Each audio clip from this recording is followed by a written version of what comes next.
Today is the 13th of February 2023. Tomorrow will be for those who dare to be in love. Being in love is like being on coke. When it don't work, you just become a joneser. You're in love and she don't officially give a hell.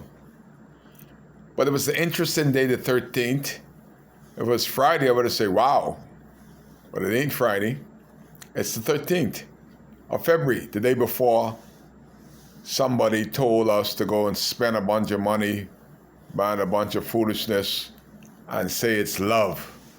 Love is nothing that you designate one time of the year to show the expression for everybody.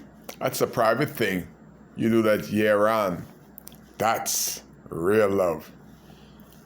But I had a interesting conversation from a first generation person that was brought up in the mud. Their father brought them over from Haiti. No, let's get it right. Their father came from Haiti, but he had them in the mud. And the conversation was that, Kai, I appreciate the videos that you have been doing. You'll be surprised to know who's listening and who's watching. I'm one of those that listen to you intensely. And I just want to say thank you. Said all of us that parents came from Haiti and had us in the mud and elsewhere in Abaco, it's not of the same view of the new breed of Haitian. When my parents came about, they were appreciative.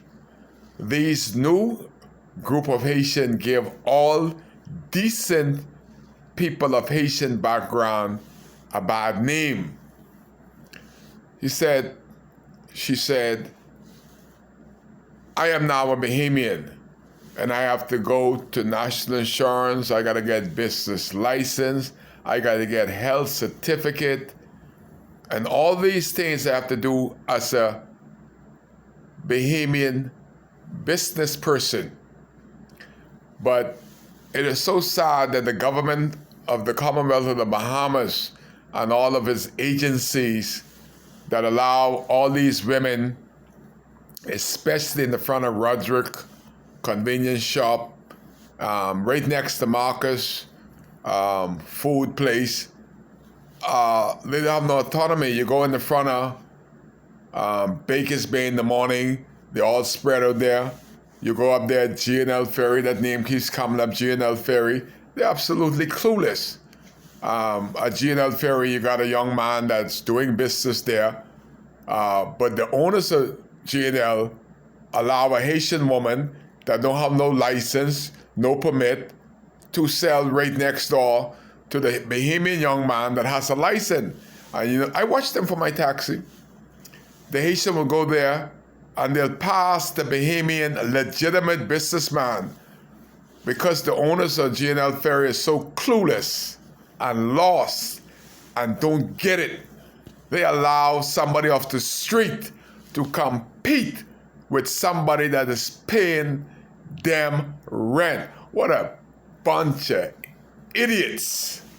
And it's just like, come on, y'all white boys, wake up from your sleep and your slumber and come with this coma of letting these Haitians rent cars, all kind of wicked things they doing to these fit boys of G&L Ferry. And as a Bahamian, I tried to educate the boys. Say, wait, look at these Haitians is running a record.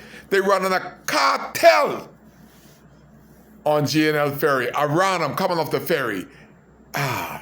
Man, these white boys are strange fellas that they allowed this to happen.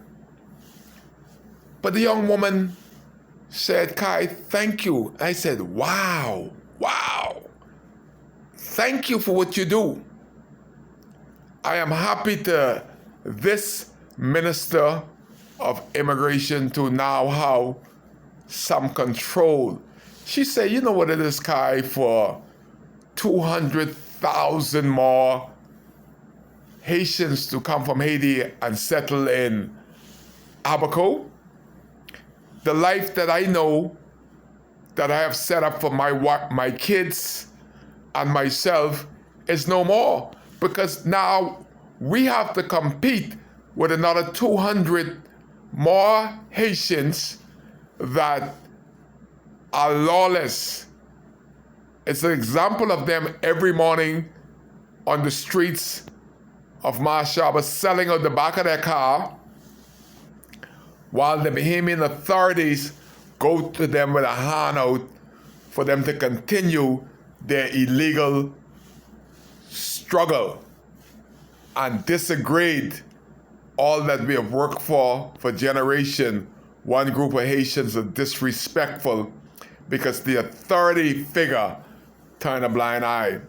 How could it be that people has to go through, as a Bahamian, health certificate, business license, and you got 20 Haitians selling at the back of the car, selling their DNA, selling their roach and the rat that they crawl over the cars the night before.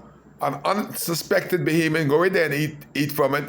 You order food, but every time you order food from these unlicensed businesses, you are eating and taking their DNA.